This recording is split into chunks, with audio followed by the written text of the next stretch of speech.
গত এক বছর শেখ হাসিনা সরকারের পতনের পরে গত এক বছর শেখ হাসিনার বিরুদ্ধে বহু মামলা হয়েছে। সারা দেশে হাজার হাজার মামলার ঘটনা দেখেছি এবং এটা নিয়ে মামলা বাণিজ্য হয়েছে, সেই অভিযোগ শুরু থেকে চলে আসছে। সরকারের আইন উপদেষ্টা সেটা স্বীকারও করেছেন এবং বলেছেন সরকারের জন্য সবথেকে বড় বিব্রতকর ঘটনা দুটো, একটা হচ্ছে মব সন্ত্রাস আর একটা হচ্ছে মামলার ব্যবসা, মামলাবাজি।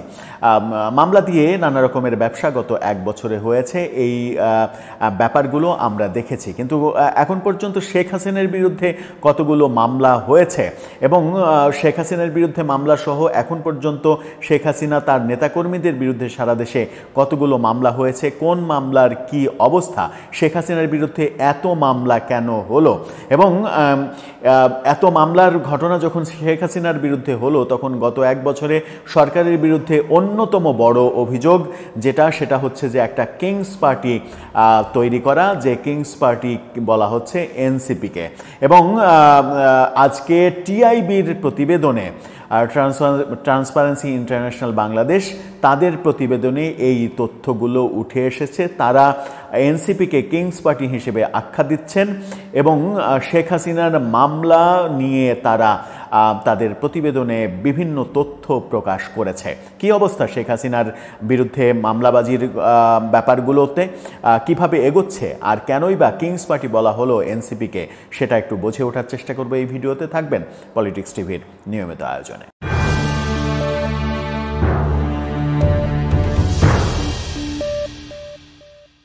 দর্শক, পলিটিক্স টিভির নিয়মিত ভিডিওগুলো স্পন্সর করছে প্রজাপতি.টিভি, নতুন ওটিটি প্ল্যাটফর্ম। আপনারা চাইলে ইউটিউবে, ফেসবুকে, ইনস্টাগ্রামে, টিকটকে দেখে নিতে পারেন। ডেসক্রিপশন বক্সে লিঙ্ক দেওয়া থাকবে, সেখান থেকেও আপনারা দেখে নিতে পারেন প্রজাপতির কার্যক্রম। চলে যাচ্ছি মূল ভিডিওতে। বলছিলাম শেখ হাসিনার বিরুদ্ধে মামলা, সারা দেশে শেখ হাসিনা সহ তার নেতাকর্মীদের বিরুদ্ধে মামলা এবং এনসিপিকে কিংস পার্টি প্রসঙ্গে। প্রথমে শেখ হাসিনার মামলা প্রসঙ্গে আসি। টিআইবি বলছে যে জুলাই আগস্ট সারা দেশে বিভিন্ন জায়গায় ছাত্র জনতার অভ্যুত্থানে হতাহতের ঘটনায় শেখ হাসিনার বিরুদ্ধে এখন পর্যন্ত মামলা হয়েছে ৩৫১টি। সারা দেশে ৩৫১টি শেখ হাসিনার বিরুদ্ধে মামলা হয়েছে, যার মধ্যে হত্যা মামলা হয়েছে ২১৪টি। অর্থাৎ শেখ হাসিনা এখন ২১৪টি হত্যা মামলার আসামি। এই ঘোষণা টিআইবি থেকে বলা হয়, সেখানে একটা সেমিনারে এই ঘোষণা দেওয়া হয়। ২০২৪ সালের ৫ আগস্ট ছাত্র জনতার অভ্যুত্থানের মুখে শেখ হাসিনা যখন দেশ ছেড়ে চলে যান, তার এক বছর পূর্তি উপলক্ষেই এই গবেষণা প্রতিবেদনটা প্রকাশ করা হয়। সেখানেই বলা হয়েছে যে ১,৪০০ ছাত্র জনতা নিহত হয়েছে এবং ২০,০০০ আহত হয়েছে। ১,৪০০ কোন রিপোর্টের ভিত্তিতে তারা বলছে সেটা তারা বলেননি।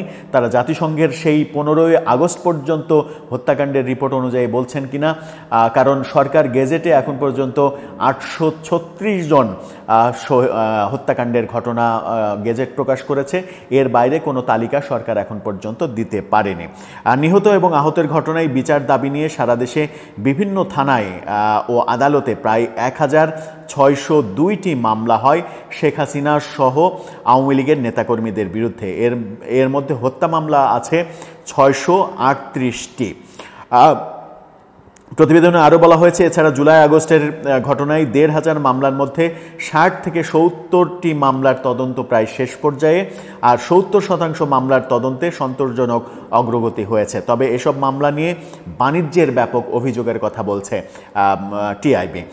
বলছে পূর্বশত্রুতা, রাজনৈতিক প্রতিপক্ষকে শায়েস্তা করা এবং চাঁদাবাজি ও হয়রানি করতে অনেককে আসামি করা হয়েছে বলে অভিযোগ তাদের।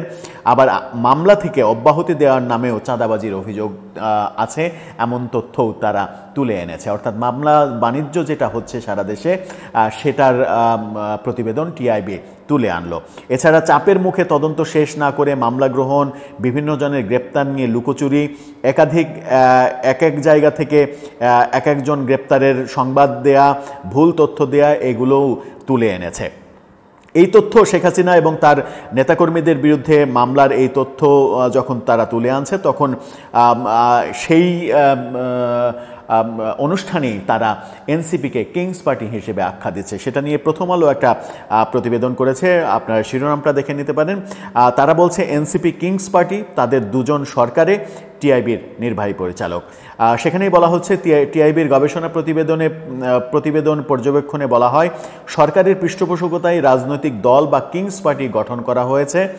এই কিংস পার্টি কারা এ প্রশ্ন করেন যখন সাংবাদিকরা, জবাবে টিআইবির নির্বাহী পরিচালক ইফতেখারুজ্জামান তিনি বলেছেন এটা গোপন করার কিছু নেই, এটি জাতীয় নাগরিক পার্টি। তার সম্পর্কে বলা হয়েছে যে কিংস পার্টি, কারণ এর সঙ্গে সহযোদ্ধা বা সহযাত্রী হিসেবে যারা আছেন তাদের দুইজন সরকারে এখনও আছেন, সেই হিসেবেই তারা কিংস পার্টি। অর্থাৎ আসিফ মাহমুদ সজীব ভুঁইয়া এবং মাহফুজ আলম এই এনসিপিরই লোক যারা সরকারে রয়েছেন এবং তারা সরকারে থেকেই এই দলটাকে তৈরি করেছেন। এই কারণে এই দলটাকে কিংস পার্টি বলছে টিআইবি। 5 আগস্টের পরবর্তী রাজনৈতিক যাত্রা অশুভ ছিল বলে মন্তব্য করেছেন ইফতেখারুজ্জামান। এর ব্যাখ্যায় তিনি বলেছেন ওই দিন বিকেল থেকেই বিদ্যমান রাজনৈতিক দলগুলোর শীর্ষ নেতাদের একাংশ দলবাজি, চাঁদাবাজি, মামলা বাণিজ্য শুরু করে এবং গত 1 বছর ধরে তার আরও বেড়েছে। এমনকি দলের উচ্চ পর্যায় থেকে ব্যবস্থা নিয়েও তা নিয়ন্ত্রণ করা যায়নি। এর ফলে নতুন রাজনৈতিক দলগুলোও তাদের জন্মলগ্ন থেকে একই রোল মডেল অনুসরণ করছে, অর্থাৎ এনসিপিও একই কর্মকাণ্ড করছে, সেই ধারাবাহিকতায় সেটাই এখানে তুলে আনা হয়েছে। দখলবাজি, চাঁদাবাজির মধ্যে নিজেদের নিমজ্জিত করে আত্মঘাতী পথে অগ্রসর হচ্ছে নতুন রাজনৈতিক দল, এই কথাও টিআইবির প্রতিবেদনে বলা হয়েছে। টিআইবির এই প্রতিবেদন মারাত্মক মানে হুমকি স্বরূপ এনসিপির জন্য এবং সরকারের জন্য খুবই বিব্রতকর একটা প্রতিবেদন। সরকারকে সরাসরি তারা বলেছে যে তারা কিংস পার্টি তৈরি করেছে এবং সেই কিংস পার্টি লুকোচুরির কিছু নেই, সেই কিংস পার্টির নাম এনসিপি এবং এনসিপিও যে চাঁদাবাজির সঙ্গে জড়িয়ে পড়েছে, দখলদারিত্বের সঙ্গে জড়িয়ে পড়েছে অন্যান্য রাজনৈতিক দলের মতোই, সেটাও তারা বলছে। দর্শক, এই ব্যাপারে আপনার মতামত